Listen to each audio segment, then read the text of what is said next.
کیا آپ کو پتہ ہے کہ دوسری جنگ عظیم ورلڈ وار 2 کس وجہ سے ہوئی تھی؟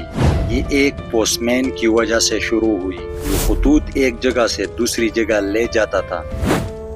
اسی ڈاکیا کی وجہ سے پوری دنیا میں آگ لگ گئی اور وہ ڈاکیا جرمنی کا تھا۔ حیران کن بات یہ ہے کہ پہلی جنگ عظیم کے بعد ایک مرتبہ ایک برطانوی سولجر نے اس پر پستول تان لیا لیکن گولی نہیں ماری اور کہا کہ یہ تو ایک پوسٹ مین ہے، یہ کیا کر لے گا؟ لیکن وہ پوسٹ مین کون تھا؟ آپ سن کر حیران رہ جائیں گے۔ وہ تھا Adolf Hitler. Für richtig Geld habe, dass ich mich in diesen Jahren Hitler پہلے جرمنی کی فوج میں کام کرتا تھا اور بعد میں جرمن سوشلسٹ پارٹی میں شامل ہو گیا۔ اس پارٹی میں وہ اوپر تک پہنچ گیا کیونکہ وہ بہت اچھا اسپیچر تھا اور اس کی زبان میں بڑا اثر تھا۔ وہ لوگوں کو سبز باغ دکھاتا اور کہتا کہ میں اپنے ملک جرمنی کی کھوئی ہوئی عزت واپس لاؤں گا اور بدلہ لوں گا۔ ہٹلر دوسری جنگ عظیم کا سب سے بڑا سبب بن گیا۔ ہٹلر کا ایک نعرہ تھا لیبنسروم، یہ جرمن زبان کا لفظ ہے۔ ہٹلر کہتا تھا کہ انسانوں کی کئی قومیں ہیں مگر ان میں سب سے اعلیٰ قوم جرمن نژاد نورڈک لوگ ہیں جنہیں نازی کہا جاتا تھا۔ وہ کہتا تھا کہ دنیا کی اچھی زمینیں، وسائل اور علاقے جرمن قوم کا حق ہے۔ لوگ بھی اسے اپنا مسیحا سمجھ کر اس کے ساتھ شامل ہو گئے۔ اس کے ساتھ اٹلی کا ڈکٹیٹر موسولینی بھی مل گیا۔ دونوں نے فیصلہ کیا کہ پہلے ہم الائیڈ پاور سے بدلہ لیں گے اور پھر ساری دنیا پر حکومت کریں گے۔ بعد میں جاپان بھی ان کے ساتھ شامل ہو گیا۔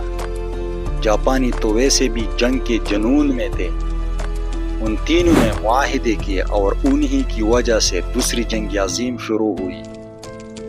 پہلی جنگ عظیم کے بعد الائیڈ پاور نے جرمنی پر سخت شرائط لگائے تھی جنہیں ٹریٹی آف ورسائلز کہا جاتا ہے۔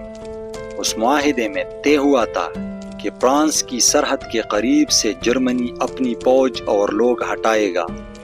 جرمنی کسی ملک پر حملے کی کوشش نہیں کرے گا۔ پہلی جنگ عظیم میں جو نقصان ہوا ہے اس کا معاوضہ جرمنی ادا کرے گا۔ یہ معاہدہ 100 سال کے لیے تھا اور جرمن عوام 2010 تک بھاری ٹیکس ادا کرتے رہے۔ جب ہٹلر آیا تو اس نے ان شرائط کو توڑ دیا۔ اس نے فرانس کی سرحد کے قریب دوبارہ فوج اور اسلحہ لے آیا۔ امریکہ نے کہا کہ یہ معاہدے کے خلاف ہے تو ہٹلر نے جواب دیا جو کرنا ہے کر لو، میں یہ کرتا رہوں گا۔ پھر ہٹلر نے آسٹریا پر حملہ کیا۔ فرانس، امریکہ اور برطانیہ نے کہا کہ یہ کیا کر رہے ہو، مگر ہٹلر باز نہیں آیا۔ پولینڈ پر اس نے اس لیے حملہ نہیں کیا کیونکہ پولینڈ کے ساتھ برطانیہ اور فرانس کا دفاعی معاہدہ تھا۔ اس پر ہٹلر سیدھا USSR کے پاس گیا اور کہا پولینڈ کو ہم دونوں آپس میں تقسیم کر لیتے ہیں، آدھا تمہارا اور آدھا میرا۔ یوں دونوں کے درمیان نان ایگریشن پیکٹ ہوا۔ USSR نے مشرق سے اور جرمنی نے مغرب سے پولینڈ پر قبضہ کیا۔ اس کے بعد ہٹلر نے بیلجیم، نیدرلینڈ، ڈنمارک اور ناروے پر بھی قبضہ کر لیا۔ ادھر USSR نے ایسٹونیا اور فن لینڈ پر حملے شروع کر دیے۔ فرانس اور برطانیہ کو خدشہ ہوا کہ ہٹلر اور روس آدھی دنیا پر قابض ہو چکے ہیں۔ فرانس نے کہا کہ یہ حملے بند کرو، لیکن ہٹلر غصے میں آ گیا اور سیدھا فرانس پر حملہ کیا۔ فرانس کا آدھا حصہ ہٹلر کے قبضے میں چلا گیا۔ اب برطانیہ کو خطرہ ہوا۔ اس نے سوچا کہ کہیں ہٹلر برطانیہ پر بھی قبضہ نہ کر لے۔ اس نے امریکہ سے مدد مانگی۔ ہٹلر نے برطانیہ پر حملہ کرنے کی کوشش کی لیکن دونوں کے درمیان انگلش چینل نامی سمندر تھا جسے پار کرنا آسان نہیں تھا۔ جرمنی نے حملہ تو کیا مگر قبضہ نہ کر سکا اور واپس جانا پڑا۔ اب ہٹلر نے سوچا کہ سب سے اچھی زمینیں اور وسائل روس میں ہیں۔ اس نے 1941 میں آپریشن باربروسا شروع کیا اور روس پر حملہ کر دیا، لیکن یہ اس کی سب سے بڑی غلطی تھی۔ جون کا مہینہ تھا۔ ابتدا میں کامیابی ملی مگر جیسے ہی برف باری اور سخت سردی آئی تو تو جرمن فوج کمزور پڑ گئی۔ جرمن فوج کو سرد علاقوں میں جنگ کا تجربہ نہیں تھا، جبکہ روسی فوجیوں کو یہ سب اچھی طرح آتا تھا۔ یوں جرمن فوج کو بھاری نقصان ہوا اور یہ جنگ 3 سال تک جاری رہی۔ اسی دوران الائٹ پاور نے اپنی فوجیں تیار کی، ان کی تعداد بڑھا کر 1,56,000 کر دی اور جدید تربیت دی۔ جب یہ فوجیں ہٹلر کے مقابل آئے تو جرمنی کو شکست پر شکست ہونے لگی۔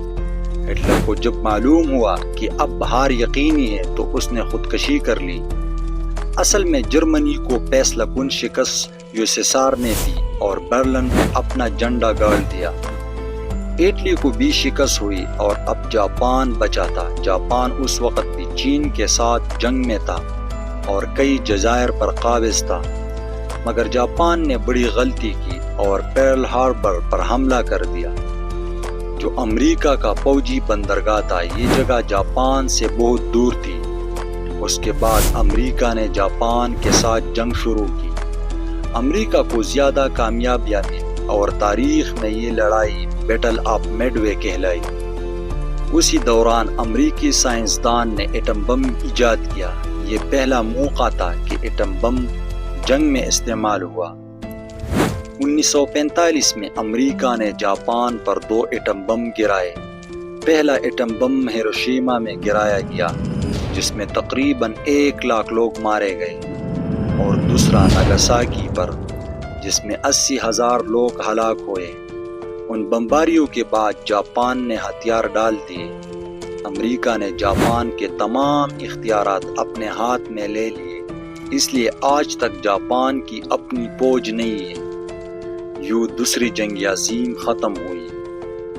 سبسکرائب